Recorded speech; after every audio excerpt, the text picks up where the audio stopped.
दोस्तों, ये तस्वीरें गवाह हैं उस दोस्ती की जो कभी रूस और यूक्रेन के बीच हुआ करती थी, लेकिन हालात बदले और जिगरी दोस्त दुश्मन बन गए और आज नौबत युद्ध तक आ पहुंची है। वो युद्ध जो महाविनाश को दावत देने वाला है, धरती पर प्रलय लाने वाला है, लाशों के ढेर लगाने वाला है और मौत का मातम दिखाने वाला है, जिसके बारे में सोचकर ही रूह कांप जा रही है। तो क्या अब महाविनाश का घंटा बज चुका है? क्या कभी दोस्त रहे यूक्रेन और रूस दुश्मनों की तरह जंग लड़ेंगे?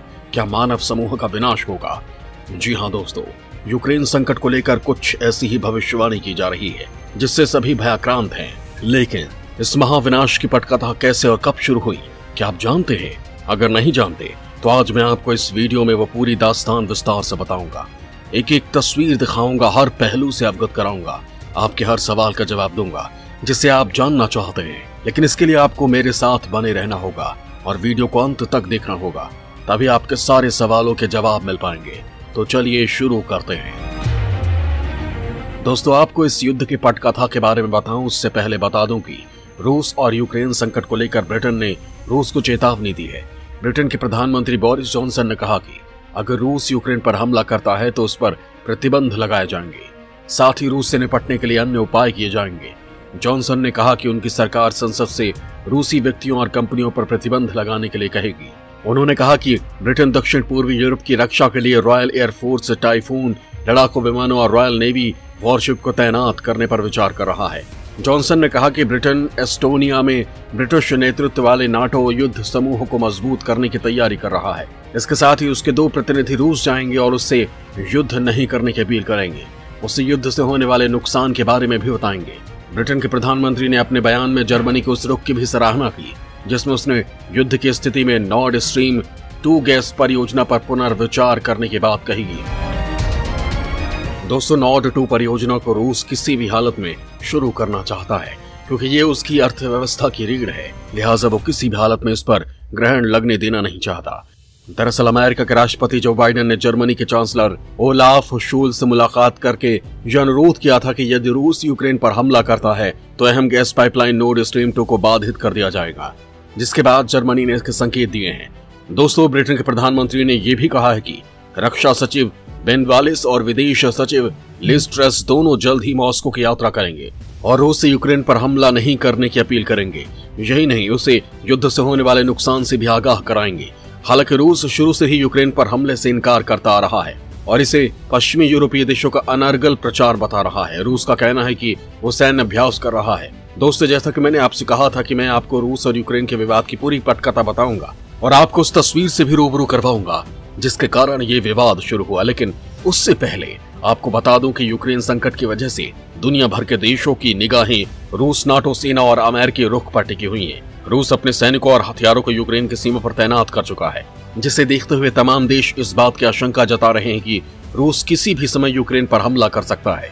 वहीं इस आशंका को देखते हुए अमेरिका लगातार रूस पर प्रतिबंधों की धमकी देकर दबाव बनाने की कोशिश कर रहा है। अमेरिका का कहना है कि अगर रूस यूक्रेन पर हमला करता है तो उसे वैश्विक स्तर पर कड़े प्रतिबंधों का सामना करना पड़ेगा। दोस्तों, आखिर अमेरिका रूस को किस आर्थिक प्रतिबंध की धमकी देता है और इन प्रतिबंधों से रूस की अर्थव्यवस्था पर क्या प्रभाव पड़ेगा वो भी समझ लेते हैं, जिसके बाद मैं आपको रूस और यूक्रेन के विवाद की पूरी पटकथा बताऊंगा, जिसे जानने के लिए आप बेसब्री से इंतजार कर रहे हैं। रूस पर लगेंगे आर्थिक प्रतिबंध, अर्थव्यवस्था कितनी होगी प्रभावित? दोस्तों, अमेरिकी राष्ट्रपति जो बाइडेन ने कहा है कि अगर रूस युद्ध की गुस्ताखी करता है तो पहले के मुकाबले उसके ऊपर और कड़े प्रतिबंध लगाए जाएंगे और इन प्रतिबंधों के लिए वो खुद जिम्मेदार होगा। माना जा रहा है कि अमेरिका स्विफ्ट नेटवर्क से रूस का पत्ता काट सकता है, जिससे उसका व्यापार ठप हो जाएगा। माना यह भी जा रहा है कि रूस की कमर तोड़ने के लिए America Russian direct investment fund या रूबल को विदेशी मुद्रा में बदलने वाले बैंकों पर प्रतिबंध लगा सकता है। इसके अलावा यूरोपीय संघ ने भी रूस को चेतावनी दी है कि अगर उसने ऐसी कोई हिमाकत की तो इसका उसे करारा जवाब मिलेगा। दोस्तों, इसमें कोई दो राय नहीं कि इन प्रतिबंधों से रूस की अर्थव्यवस्था पर काफी बुरा प्रभाव पड़ेगा और वो पूरी तरह पटरी से उतर जाएगी, जिससे रूस की हालत बुरी तरह खराब हो जाएगी। दोस्तों, रूस यूक्रेन विवाद की पटकथा जानने से पहले आपको दोनों देशों के वर्तमान हालात के बारे में बता देता हूं। रूस यूक्रेन के बीच होगी जंग, रूस कर रहा है युद्ध अभ्यास। दोस्तों, रूस ने बेलारूस के साथ मिलकर यूक्रेन की सीमा पर व्यापक युद्धाभ्यास शुरू कर दिया है। इस युद्धाभ्यास के लिए पुतिन ने अपने 2000 स्पेक्ट्सनाज सैनिकों को बेलारूस में तैनात कर दिया है। बेलारूस यूक्रेन की सीमा पर पहले ही 5000 रूसी कमांडो मौजूद हैं। बेलारूस की सीमा पर भी हजारों कमांडो तैनात करने से ये डर सताने लगा है कि युद्धाभ्यास के नाम पर रूस और बेलारूस पड़ोसी यूक्रेन पर हमला कर सकते हैं। इसके साथ ही रूस ने बेलारूस में लंबी दूरी के परमाणु संपन्न बमवर्षक विमानों को भेज दिया है। इस बीच रूसी सेना के 1 लाख से भी अधिक सैनिक यूक्रेन के सीमा के अलग अलग हिस्सों पर अभी तैनात हैं। दुश्मन को जवाब देने के लिए उसने अपने तरकश से कुछ ऐसे घातक हथियार निकाले हैं जो पलक झपकते ही दुश्मनों को नाश कर देंगे।